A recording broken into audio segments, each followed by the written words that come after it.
Non, je répète. Donc, on est là aujourd'hui pour parler de l'Assemblée constituante, de comment l'élire, de comment elle pourrait venir aujourd'hui dans nos institutions et à travers aussi l'Assemblée, nos représentants, et renouer entre les représentants et le citoyen qui aujourd'hui ne s'entend plus du tout, ne partagent plus même la même vie au niveau des individus, parce que il y en a qui vivent quand même dans la misère en France, même de plus en plus apparemment, en tout cas c'est de plus en plus compliqué dans beaucoup d'aspects, beaucoup de domaines, alors qu'on a l'impression que dans la vie politique, ça a l'air de plutôt bien se passer pour les individus, je parle bien, pas pour la société en général et ce qui se passe autour. Et aujourd'hui, voilà, on fait un constat que pour s'engager, c'est compliqué. Pour s'y intéresser, c'est triste, on n'a pas du tout envie.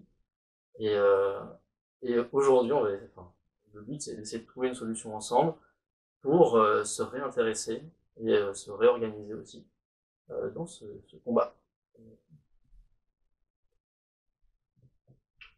Mais la politique, c'est un rapport de force.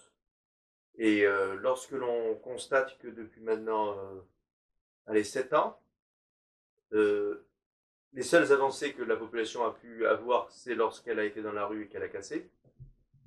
Les Gilets jaunes, Macron a commencé à bouger quand il a compris qu'ils n'étaient pas loin de l'Elysée. La réforme des retraites, il y avait une mobilisation massive, jamais vue. Moi-même, j'y étais, à Bastille, on ne pouvait pas marcher tellement il y avait de monde. Mais ça a été plutôt pacifique, c'était organisé de façon correcte par les syndicats, ça n'a pas avancé. Et donc, moi-même, en tant qu'aujourd'hui responsable politique local, je ne peux pas appeler à l'insurrection. Mais je me suis posé la question, mais comment avoir des gains? Comment obtenir des choses? Force est de constater que les choses qui ont été obtenues, c'est quand il y a eu de la casse et quand les dirigeants ont eu peur. C'est malheureux d'en arriver là, mais il n'y a jamais de fumée sans feu. Et donc, ça veut dire quoi? Ça veut dire, comme l'a dit mon camarade, de à gauche, qu'il y a un fossé entre les représentants, surtout l'exécutif, et la population. Il suffit de regarder d'où viennent d'ailleurs les exécutants, leur formation, les lieux où ils ont grandi. C'est une homogamie sociale terrible. C'est consanguin même, c'est la consanguinité, puisque tu as des frères, tu as des soeurs, tu as des cousins qui sont journalistes ou qui sont politiques, donc c'est assez étonnant. Et il y a un fossé. Donc, pour éviter qu'il y ait de la violence pour avoir des choses, il faut changer les choses. Et donc, l'idée de la constituante, de l'élection d'une constituante, serait, je pense, une bonne sortie par le haut qui, en plus, ferait honneur à notre histoire, tant révolutionnaire que politique et historique en France. J'arrive davantage avec un message d'espoir. Je me dis que on peut encore changer les choses. À mon avis, il y a encore certaines choses qui peuvent fonctionner sans la violence. Et c'est sûr que déjà l'élection d'une constituante, ça permet de répondre à une situation politique qui est triste, qui est ubuesque, on l'a dit, parce que finalement, la politique en France, elle est, comme tu l'as dit, c'est une forme d'homogamie. Le souci, c'est que c'est des gens qui ont fait une carrière, une vie professionnelle, alors que, par définition, tout citoyen peut participer à la vie politique et tout citoyen doit participer à la vie politique. Ça signifie qu'on ne peut pas avoir, on va dire, une forme de cooptation constante, d'aller de poste en poste. Ça ne représente pas quelque chose de réel.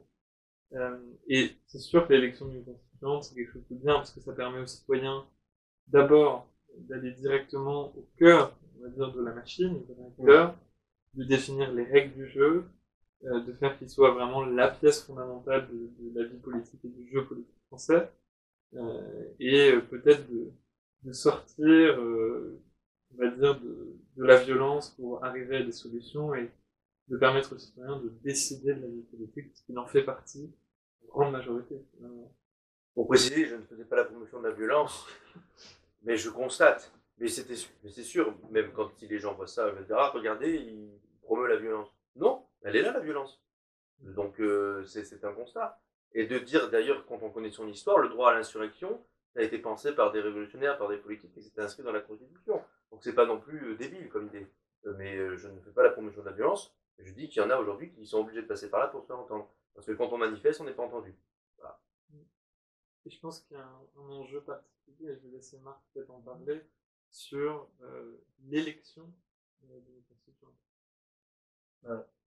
c'est vrai que le fait d'avoir, il y a toujours ce débat entre le suffrage universel et le tirage au sort.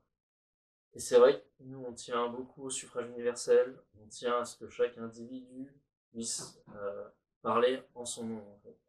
Et c'est vrai que pour nous, c'est quelque chose d'essentiel. Le tirage au sort a certes des côtés bénéfiques et puis surtout beaucoup d'espoir de se dire, voilà, on est sûr de ne pas tomber sur les mêmes, etc.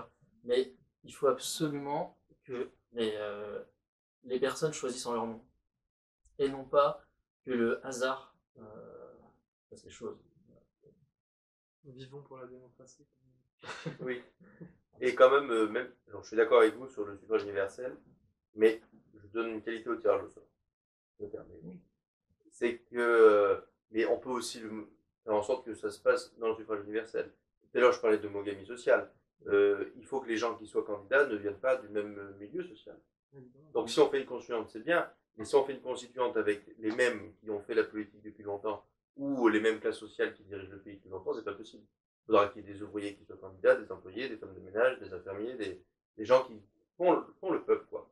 Et c'est pour ça que je peux comprendre que certains sont pour le tirage au sort, même si moi j'y suis opposé. Parce qu'on pourrait dire que tout le monde pourrait un jour devenir élu, mais c'est mieux de choisir, parce que moi je préfère voter, choisir mon représentant, que d'avoir un représentant que je n'ai pas désigné.